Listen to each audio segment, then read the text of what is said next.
खूनी संदूक का राज, एक भूल भुलैया जिसमें से कोई वापस नहीं आया।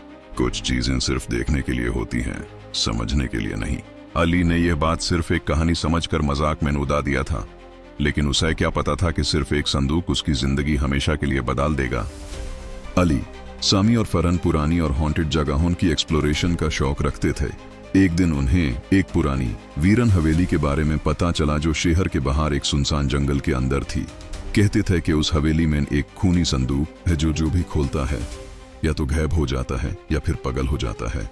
मतलब एक हॉरर कहानी जैसी बकवास। समी ने हंसा था, अली भी हंसता रहा, लेकिन उसके दिल के किसी कोने में एक अजीब सी घबराहट थी।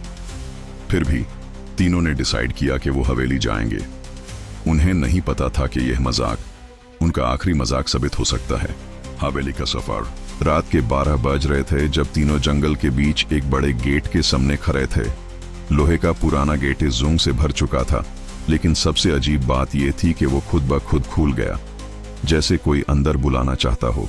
हवेली अंधेरे से भरी थी, सीढ़ियां टूटी फूटी, दीवारों पे पुराने हाथों के निशान और हवा में एक अजीब सी गंध थी। जैसे ही वो बेसमेंट तक पहुंचे, एक अजीब सी गुनगुनाहट सुनाई देने लगी। न कोई आदमी, न कोई औरत, बस एक अजीब और बेजान आवाज जो हवा के साथ गूंज रही थी। खूनी संदूक। बेसमेंट की एक अंधेरी जगह पर एक बड़ा सुनहरी नक्शों से भरा संदूक पड़ा था।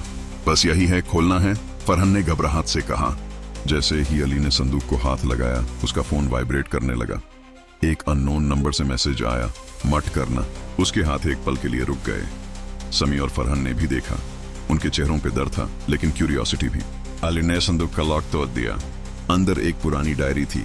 जैसे ही उसने डायरी खोली, पहला जुमला लिखा था, इस संदूक का असली मालिक सिर्फ एक को जीने देगा, बाकी की कुर्बानी होगी।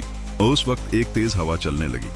हवेली के अंदर की दीवारें हिलने लगी। एक बारिश की बूंद भी नहीं थी, लेकिन हवा इतनी तेज थी कि जैसे तूफान अंदर ही चल रहा हो। और फिर एक आवाज आई। एक साया धीरे धीरे हवेली के एक कोने से निकाल कर सामने आने लगा। लेकिन सबसे डरावनी बात यह थी कि उस साया का चेहरा धीरे धीरे अली का चेहरा बनने लगा। समी और फरहान चीख मारकर भागने लगे, लेकिन दरवाजा बैंड हो चुका था। ये क्या है? ये क्या हो रहा है? अली चीखा। साया धीरे धीरे उसकी तरफ बढ़ने लगा।